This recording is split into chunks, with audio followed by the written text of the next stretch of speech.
Hello students, आज हम class 12 की अप्लाइड मैथमेटिक्स का चैप्टर 10 को कंटिन्यू करते हुए एक्सरसाइज 10.2 के सॉल्यूशंस करेंगे स्टूडेंट्स। एंड मुझे उम्मीद है कि आप लोगों ने मेरे पिछले वीडियो को देख करके एक्सरसाइज 10.1 के सॉल्यूशंस को अच्छे से समझ लिया होगा, जिसमें हमने पॉइंट एस्टिमेशन पढ़ा था स्टूडेंट्स, राइट।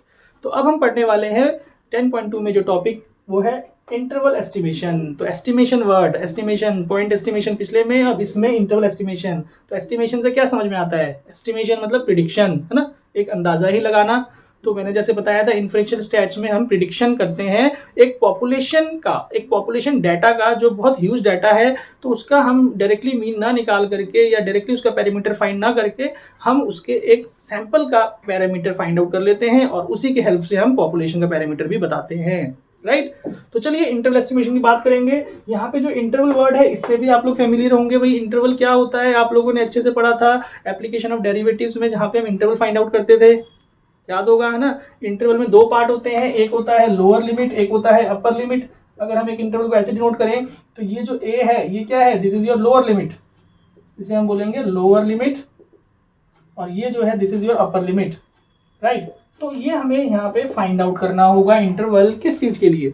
यहाँ हमें जो इंटरवल फाइंड आउट करना है एक पॉपुलेशन पैरामीटर के लिए फाइंड आउट करना है। जो पैरामीटर हम यहाँ पे बात करने वाले हैं वो है मीन। तो पॉपुलेशन मीन कि हमें एक इंटरवल फाइंड आउट करनी है, मतलब कि हमें एक ऐसा इंटरवल फाइंड आउट करना है कि जिसमें हमारा पॉपुलेशन पैरामीटर का जो वैल्यू है, यानी कि जो पॉपुलेशन मीन का जो वैल्यू है वो लाई करेगा। तो देखिए कैसे इसको हम शो कर सकते हैं कि भाई जो पॉपुलेशन मीन है, पॉपुलेशन मीन जो है वो इन दो वैल्यूज के बीच में लाई करता है, ए एंड बी। ए हमारा लोअर लिमिट, बी हमारा अपर लिमिट, मतलब population mean is greater than A but less than B. तो इन दो वैल्यूज के बीच में हमारा पॉपुलेशन मीन लाई करेगा, राइट। तो ये जो ए एंड बी है यही हमें फाइंड आउट करना है, और इसको यहाँ पे नाम दिया गया है कॉन्फिडेंस इंटरवल। मतलब क्वेश्चन में मेंशन होगा कि फाइंड द कॉन्फिडेंस इंटरवल, कि हमें कॉन्फिडेंस इंटरवल फाइंड आउट करना है, ठीक। तो स्टूडेंट्स ये जो हमें कॉन्फिडेंस इंटरवल फाइंड आउट करना है इसमें कई सारी टर्म्स हमें फाइंड आउट करनी पड़ती हैं जो थोड़ी सी कंफ्यूजिंग आप लोगों को लग सकती हैं। तो बट आप लोगों को मेरा जो तरीका है वो पता है, मैं आप लोगों को बिल्कुल टू द पॉइंट समझाऊंगा। जो जो टर्म्स आपको जरूरत है सिर्फ उतना ही आप लोगों को बताऊंगा जिससे आप कंफ्यूज ना हो, है ना, क्योंकि इसमें बहुत सारी टर्म्स यूज होती हैं जो थोड़ा कंफ्यूजन क्रिएट कर सकती हैं। तो मैं बिल्कुल टू द पॉइंट रहूंगा कि भाई हमें जब फाइंड आउट करना है ए एंड बी तो उसको कैसे निकालेंगे। तो देखिए सबसे पहले यहाँ पे जो कॉन्फिडेंस इंटरवल यूज करने के लिए, कॉन्फिडेंस इंटरवल फाइंड आउट करने के लिए जो टर्म हमारे पास होगी वो होती है confidence level. Confidence level question में मेंशन होता है स्टूडेंट्स हमेशा। कॉन्फिडेंस वर्ड से क्या समझ रहे हैं कि भाई कॉन्फिडेंस कितना है। जैसे मैं आप लोगों से पूछी कि भाई आप अपने बोर्ड एग्जाम में पास हो जाएंगे, तो सभी बोलेंगे हाँ भाई 100% पास हो जाएंगे हम, तो है ना। तो बोलेंगे भाई आप कितने आप फर्स्ट डिवीजन ले आएंगे, तो कुछ बच्चे बोलेंगे हाँ जी 90% श्योर है हम ले आएंगे। तो कॉन्फिडेंस की बात जब होती है तो परसेंटेज में बात करते हैं, राइट, परसेंटेज में। तो ऐसे ही कॉन्फिडेंस लेवल हमारे को क्वेश्चन में गिवन होगा, कुछ परसेंटेज में गिवन होगा। तो जो परसेंटेज यहाँ पे क्वेश्चन में इन्वॉल्व होंगी वो केवल 90%, 95% या 99%, बस यही 3 परसेंटेजेस क्वेश्चन में इन्वॉल्व होंगी यहाँ पे जो क्वेश्चन में दी रहेंगी। तो जैसे ये कॉन्फिडेंस लेवल है 90%, तो इसको जब परसेंटेज में हम लिखते हैं तो वो कॉन्फिडेंस लेवल कहलाता है। लेकिन इसको हम डेसिमल में लिख सकते हैं। डेसिमल क्या होगा इसका बताइए? 0.9। कैसे? बिकॉज परसेंटेज अपॉन में 100 आएगा, 90/100 विल बी 0.9।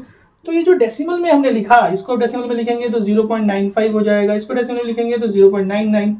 तो ये जो डेसिमल वाले पोर्शंस हैं इन्हें हम बोलते हैं कॉन्फिडेंस कोफिशिएंट। बेटा क्या कहा जाता है? Confidence coefficient. काफी इंपॉर्टेंट टर्म है, ध्यान दीजिएगा। और कॉन्फिडेंस कोफिशिएंट को सिंबल जो डिनोट किया गया है वो है सिंबल 1 - अल्फा। अब यहाँ पे अल्फा क्या आ गया भाई? अल्फा क्या है? अल्फा एक टर्म है हमारे लिए जो हमें फाइंड आउट करनी पड़ेगी जिससे कि हम कॉन्फिडेंस इंटरवल फाइंड आउट कर पाएंगे। तो अल्फा कैसे निकलता है? देखिए भाई, जैसे अगर मैंने बताया 90% कॉन्फिडेंस लेवल है तो उसका कॉन्फिडेंस कोफिशिएंट क्या हो गया? 0.9। तो भाई 1 - अल्फा इज इक्वल टू 0.9 हो गया, तो अल्फा की वैल्यू क्या आ जाएगी? आ गई। तो ऐसे अल्फा निकल जाएगा तीनों केसेस में, राइट। बट स्टूडेंट्स आप लोगों को एक सिंपल तरीका मैं बताने वाला हूं कि हमें ये अल्फा फाइंड आउट करने की जरूरत ही नहीं पड़ेगी। भाई क्यों नहीं पड़ेगी? देखिए सुनिए ध्यान से कि अल्फा फाइंड आउट क्यों करते हैं हम, कि अल्फा फाइंड आउट करने के बाद हमें एक टर्म फाइंड आउट करना होता है जिसको z अल्फा/2 से डिनोट करते हैं। अब ये z अल्फा/2 क्या चीज है बेटा? ये इसमें समझिए पहले जो z है, z हमारा है standard normal variable, standard normal variable जो आप लोगों ने किसमें पढ़ा था भाई, याद होगा प्रोबेबिलिटी डिस्ट्रीब्यूशन जब हम पढ़ रहे थे तो वहां नॉर्मल डिस्ट्रीब्यूशन थी, वहां पे z का हमने यूज किया था और उसकी वैल्यू हमने नॉर्मल डिस्ट्रीब्यूशन टेबल से निकाली थी, राइट। तो ऐसे ही z अल्फा बाई 2 क्या है, ये भी जस्ट एक एरिया को रिप्रेजेंट कर रहा है, एरिया अंडर नॉर्मल डिस्ट्रीब्यूशन, ठीक है जी। बट यहाँ पे हमें क्या होगा कि भाई पीछे से टेबल देख करके वैल्यू निकालने की जरूरत नहीं है, क्योंकि z अल्फा बाई 2 की वैल्यू हमारे पास डायरेक्टली क्वेश्चंस में गिवन होगी। अगर क्वेश्चन में गिवन नहीं होगी तो आप लोग इसको लर्न करिए कि जब 90% कॉन्फिडेंस होगा, मैं यहाँ लिख देता हूं, when 90% कॉन्फिडेंस लेवल होगा तो देन z अल्फा बाई 2 की वैल्यू आपकी रहेगी 1.645।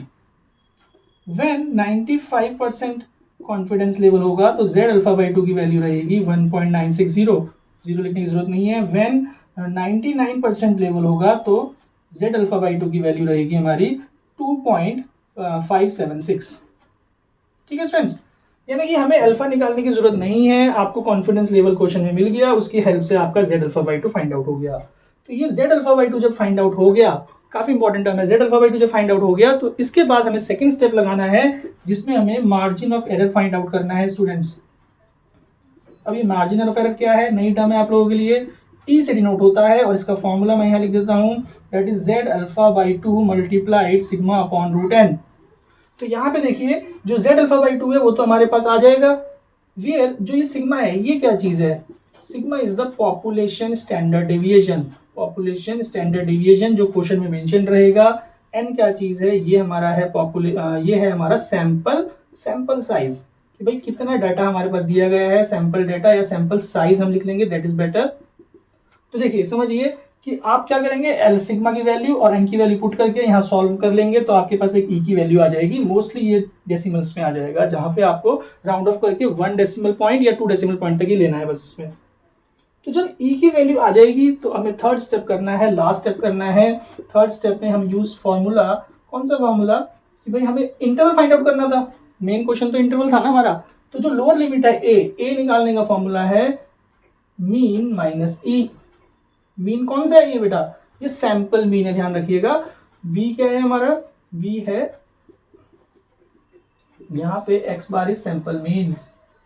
तो समझिए ध्यान से कि भाई हमारे पास जो मेन क्वेश्चन यहाँ पे होगा कि हमें एक कॉन्फिडेंस इंटरवल फाइंड आउट करना है। कॉन्फिडेंस इंटरवल का मतलब क्या है कि ऐसा इंटरवल जिसमें कि हमारा पॉपुलेशन का जो पैरामीटर है, यानी कि पॉपुलेशन का जो मीन है वो लाई करता है, ठीक।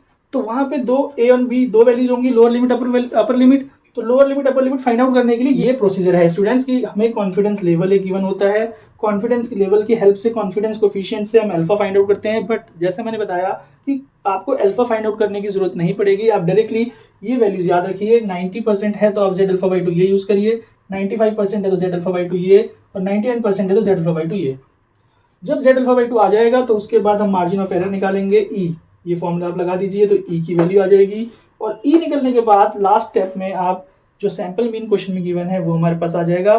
तो यानी कि हमारे पास जो फाइनल आंसर हुआ हम इसको ऐसे समझ सकते हैं कि mu is less than A. Mu क्या चीज है कि जो पॉपुलेशन मीन होता है इसका सिंबल म्यू होता है, यानी कि ये हमारा सॉल्यूशन आ गया कि जो पॉपुलेशन मीन है, ध्यान दीजिएगा एक्स बार सैंपल मीन और ये जो म्यू सिंबल है हमारा दिस इज पॉपुलेशन मीन।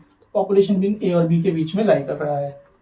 आया समझ में, नहीं आया अभी भी, चलिए घबराइए मत। जिन स्टूडेंट्स को आ गया समझ में वेल एंड गुड, वो फर्स्ट क्वेश्चन ट्राई करिए, जिनको नहीं आया है वो ध्यान से देखिए। मैं यहाँ पे फर्स्ट क्वेश्चन सॉल्व करूंगा तो उसके बाद जब क्वेश्चन में ये अप्लाई होगा तो आप लोगों को समझ में आ जाएगा स्टूडेंट्स, ठीक है। चलिए स्टूडेंट्स फर्स्ट क्वेश्चन सॉल्व करेंगे 10.2 एक्सरसाइज का। तो देखिए मैंने लिख लिया है question, a simple random sample of 50 items from a population with sigma equal to 6 resulted in a sample mean of 32। तो देखिए इस लाइन से क्या क्या इन्फॉर्मेशन मिल रही है भाई, हम इसका सोल्यूशन जब करेंगे तो आप लिखिए गिवन हमारे पास क्या क्या वैल्यू आ गया भाई, सीधा सीधा n आ गया। सैंपल साइज जो है 50 आइटम्स का है तो सैंपल साइज n 50 हो गया। From a population with sigma, sigma हमारे पास आ गया 6 that is population standard deviation. और उसके बाद resulted in a sample mean, sample mean हमें मिल गया 32। ना इसके दो पार्ट्स हैं, पहले पार्ट में कह रहा है provide a 90% confidence interval for the population mean. भाई 90% क्या आ गया, कॉन्फिडेंस लेवल मिल गया और हमें कॉन्फिडेंस इंटरवल निकालना है। 99% दूसरे पार्ट में है, तो देखिए दोनों सेम ही तरीके से होंगे बट कॉन्फिडेंस इंटरवल चेंज है। तो देखते हैं फर्स्ट पार्ट में क्या होगा भाई। फर्स्ट पार्ट में आप लिखिए हियर कॉन्फिडेंस लेवल कितना है, कॉन्फिडेंस लेवल हमारा 90% है। तो देयरफॉर z अल्फा बाई 2 कितना होगा, अभी बताया था आप लोगों को 1.645, z अल्फा बाई 2 आ गया। स्टूडेंट देखिए ये चीज हम कर सकते हैं क्योंकि हमें पता है अल्फा निकाल के लास्ट में ये वैल्यू आनी है जो हमें बुक में ऑलरेडी दी हुई है, तो डायरेक्टली इसको लिखना है आपने, आप लर्न करके लिख सकते हैं, ठीक है। देन अल्फा बाई 2 आ जाएगा हमारे पास। तो हमें क्या करना है, मार्जिन ऑफ एरर निकालना है। मार्जिन ऑफ एरर का फॉर्मूला बताइए, याद हो गया होगा स्टूडेंट्स को, z alpha by 2 multiplied by sigma upon root n, value put up कर देंगे। z alpha by 2 is 1.645 multiplied by, ठीक से लिख लेता हूँ, मल्टीप्लाइड बाय हमारा जो सिग्मा था यहाँ पे 6 डिवाइडेड बाय रूट 50। फ्रेंड्स यहाँ पे देखिए इसके बाद जो कैलकुलेशन होगा वो थोड़ा सा लेंथी पड़ सकता है ना, तो इसको मैं इजी करने का तरीका बता रहा हूँ आप लोगों को। देखिए आप लोग अभी तो घर पे बैठे हैं तो कैलकुलेटर से भी इसको सॉल्व कर सकते हैं, बट एग्जाम में तो कैलकुलेटर नहीं होगा आपके पास, तो वहाँ पे कैसे इसको सॉल्व करेंगे, देखिए समझिए कि भाई रूट 50 हम निकालेंगे यहाँ पे तो डेसिमल नीचे आ जाएगा और बड़ी वैल्यू होगी और डिवाइड करने में प्रॉब्लम होगी, है ना। तो हम इसको क्या कर सकते हैं कि यहाँ पे रेशनलाइज कर सकते हैं, रूट 50 बाई रूट 50 ऐसे रेशनलाइज होगा। तो क्या होगा कि हमारे पास जो टर्म्स ऊपर आएंगी दैट इज 1.645, चलिए इसको इंटू कर लेते हैं, इसको हम इंटू कर लेंगे 6 के साथ, तो आप देखेंगे 9.87 आपके पास आ जाएगा। बेटा मैंने डायरेक्टली भी इंटू करके लिखा है, इतना तो आप कर सकते हैं। इंटू रूट 50 की वैल्यू जो होगी 7.07 समथिंग आएगा, वो भी आई थिंक मुझे नहीं लगता कि आप लोगों को ये इंटू करके दिखाना पड़ेगा मुझे, राइट। तो यहाँ पे नीचे 50 आ गया। तो स्टूडेंट्स आप लोगों ने इंटू कर लिया होगा और इसकी वैल्यू ये आएगी डिवाइडेड बाई 50। तो देखिए 50 से डिवाइड करना इजी है ना, तो आप इसको और इजी कर सकते हैं, जीरो को हटाइए, डेसिमल को इधर शिफ्ट कर दीजिए, तो ये हो गया 6.97809 डिवाइडेड बाई 5। तो स्टूडेंट्स आप इसको ओरली भी डिवाइड कर सकते हैं, बट मैं इसको डिवाइड डायरेक्टली लिख देता हूँ 1.39568। तो देखिए इतनी बड़ी वैल्यू आ रही है, हमें इसको राउंड ऑफ करके मैंने बताया था डेसिमल की 1 प्लेसेस तक आप ले लीजिए, तो इसको हम 1.4 ले लेंगे भाई, ई की वैल्यू 1.4 आ गई। तो ये ई की वैल्यू आ गई स्टूडेंट्स। अब हम लास्ट स्टेप पे चलेंगे, लास्ट स्टेप है a is equal to X bar minus E. तो भाई एक्स बार क्या था 32 माइनस हम करेंगे 1.4, तो ये आ जाएगा हमारे पास, देखिए क्लियरली आप इसको ओरली कर सकते हैं 30.6, और आप b वैल्यू निकालिए एक्स बार प्लस ई, तो भाई 32 प्लस 1.4 कर देंगे तो 33.4। तो देयरफॉर रिक्वायर्ड इंटरवल हमारा क्या हुआ, जो हमें फाइंड करना था, लास्ट में आप लिखिएगा इसको, लास्ट में फाइनल आंसर इंटरवल की फॉर्म में 30.6, 33.4, दिस इज द आंसर।